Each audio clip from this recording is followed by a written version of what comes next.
चुपचाप खड़ा रहने से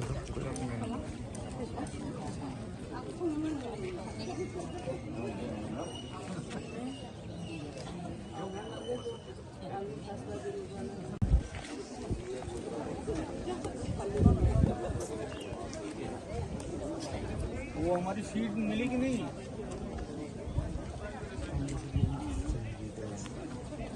रिसीवर थी।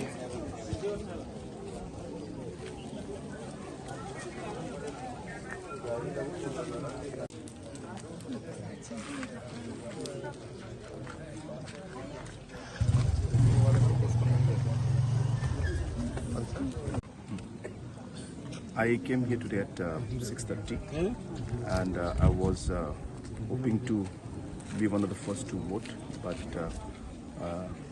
in a pleasant surprise, there were many people who were there before me, and it's a healthy trend, and I appeal to everyone that election and voting is a democratic and constitutional right of every citizen of this nation, and that we must all exercise this particular right. And I'm happy to see that so many people have come, and I urge all to participate in this democratic process.